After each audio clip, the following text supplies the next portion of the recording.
પાલક પનીરનું શાક આપણી ઘરે બનતું જ હોય છે, પણ ફ્રેન્ડ્સ આજે આપણે પાલક પનીર રેપ બનાવીશું. આ રેપ બહુ જ ટેસ્ટી બને છે. રેપ બનાવવા માટે પાલકના પાન લેવાના છે.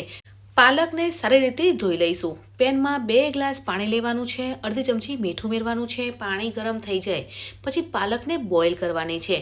3 થી 4 મિનિટ પાલકને બોઇલ કરી લઈશું. પાલક બોઇલ થતી હોય ત્યારે ઢાંકણ નથી ઢાંકવાનું. 3 મિનિટ થઈ ગઈ છે અને પાલક બોઇલ થઈ ગઈ છે તો ગેસ બંધ કરી લઈશું અને પાલકને પ્લેટમાં લઈ લેવાની છે અને ઠંડી થઈ જાય પછી પ્યુરી બનાવી લઈશું. હવે આપણે પાલક પનીર રેપ બનાવીએ છીએ એટલે વેજીટેબલ લેવાના છે. અહીંયા મેં 2 yellow capsicum, 2 green capsicum, cabbage અને ગાજર અને 2 લીલા મરચાં લીધા છે. હવે કેપ્સિકમને ઊભી સ્લાઇડ્સમાં સમારવાના છે. અહીંયા હું વેજીટેબલને ઊભી સ્લાઇડ્સમાં સમારું છું. તમે ઝીણા ચોપ કરવા હોય તો પણ કરી શકો છો અને થોડા મોટા પીસમાં ચોપ કરવા હોય તો પણ કરી શકો છો. હવે પાલક ઠંડી થઈ ગઈ છે તો પાલકની પ્યુરી બનાવી લઈશું. કેમ કે પાલકની પ્યુરી બનશે તેનો જ આપણે લોટ બાંધવાનો છે. તો પાલકની પ્યુરી બનાવી લીધી છે. તો અમે 3 કપ ઘઉંનો ઝીણો લોટ લીધો છે. જે આપણે રોટલી ભાખરી બનાવીએ છીએ તે લોટ લેવાનો છે. સ્વાદ પ્રમાણે મીઠું ઉમેરવાનું છે અને મૂળ માટે 1 ચમચી તેલ ઉમેરવાનું છે. આપણે પાલકની પ્યુરી બનાવી છે તે પ્યુરી લોટમાં ઉમેરવાની છે અને લોટ બાંધવાનો છે. અને જારમાં થોડું પાણી ઉમેરીશું અને લોટ બાંધી લઈશું. આપણે પાલક પનીર રેપ બનાવીએ છીએ એટલે પાણીથી લોટ નથી બાંધવાનો. પાલકની પ્યુરીથી લોટ બાંધી લઈશું.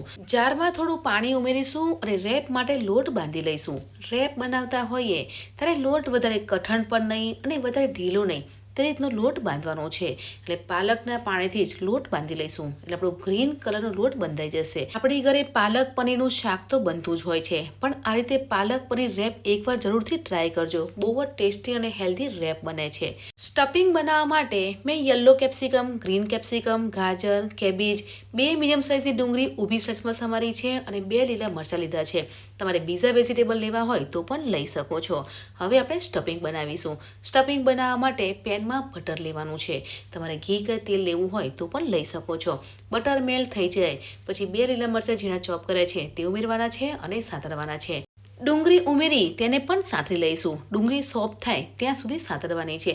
ફ્રેન્ડ્સ, આજે આપણે રેપ બનાવવા માટે સ્ટફિંગ બનાવીએ છીએ ને તો વેજીટેબલને વધારે કૂક નથી કરવાના. 60 થી 70% જ કૂક કરવાના છે. તો બધા જ વેજીટેબલ પેનમાં ઉમેરવાના છે અને ધીમા તાપે કૂક કરી લઈશું. એટલે વધારે કૂક ના થાય તે વાતનું ધ્યાન રાખવાનું છે. 50 થી 60% જ કૂક કરવાના છે. અમે કેબેજ ઊભી સાઇઝમાં સમારી છે તેને પણ ઉમેરી લઈશું અને સાતરી લઈશું. કેમ કે વેજીટેબલ થોડા ક્રન્ચી હશે ને તો રેપ ખાવામાં ટેસ્ટી લાગશે અને ક્રન્ચી ટેસ્ટ આવશે. તો શાકભાજીને 50 થી 60% કૂક કરી લઈશું. શાકભાજી જલ્દી ચડી જાય તેની માટે સ્વાદ પ્રમાણે મીઠું ઉમેરવાનું છે. મીઠું ઉમેરીએ છીએ તો શાકભાજી જલ્દી બફાઈ જાય છે. તો સ્વાદ પ્રમાણે મીઠું ઉમેરી લઈશું અને સાહિત્ય મિક્સ કરી લઈશું. આજે આપણે પાલક પનીર રેપ બનાવીએ છીએ તે પણ પનીરના રેપ બનાવીએ છીએ. તો પનીર મેં 400 ગ્રામ લીધું છે. તમારે 200 ગ્રામ પનીર ઉમેરવું હોય તો પણ ઉમેરી શકો છો. અહીંયા મેં માર્કેટનું પનીર લીધું છે. તમારે ઘરનું પનીર લેવું હોય તો પણ લઈ શકો છો. મેં 400 ગ્રામ પનીર લીધું છે તેમાંથી 200 ગ્રામ પનીરના નાના ટુકડામાં કટ કરી લઈશું અને બીજું 200 ગ્રામ પનીર છે તેને ઊભી સ્લાઇડ્સમાં કટ કરી લઈશું.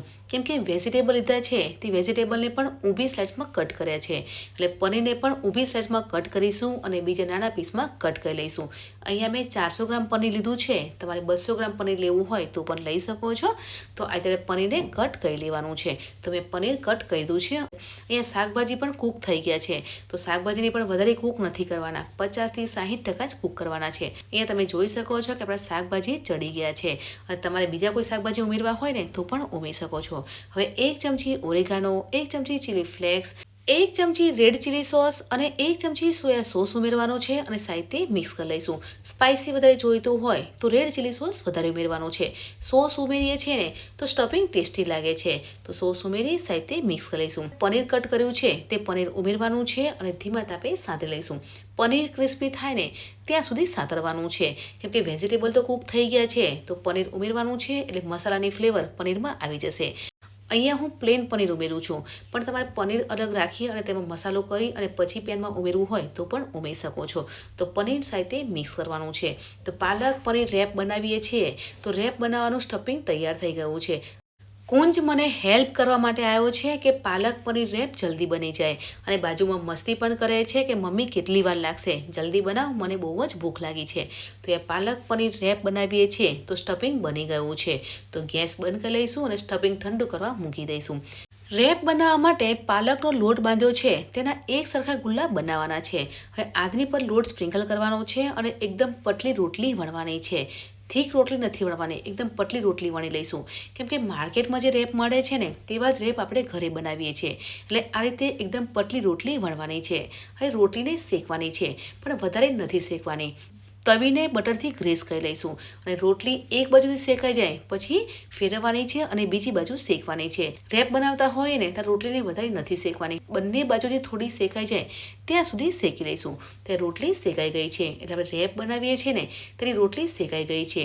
તે જ રીતે બધા જ રેપ બનાવવા માટે રોટલી બનાવી લઈશું. અને આપણે રેપ બનાવવા માટે રોટલી બનાવતા હોય ને ત્યારે ઉપરથી ઘી કે તેલ નથી લગાવવાનું, આ રીતે રોટલી શેકી લેવાની છે. તો અહીંયા મેં પાલકની રોટલી બનાવી લીધી છે. તો હવે આપણે રેપ બનાવીશું. રેપ બનાવવા માટે પાલકની રોટલી બનાવી છે તે પ્લેટ ઉપર મૂકવાની છે, તેની ઉપર મેયોનીઝ લગાવવાનું છે. અહીંયા મેં તંદૂરી મેયોનીઝ લીધું છે. પ્લેન મેયોનીઝ લેવું હોય તો પણ લઈ શકો છો અને ગ્રીન ચટણી લગાવી હોય તો પણ લગાવી શકો છો.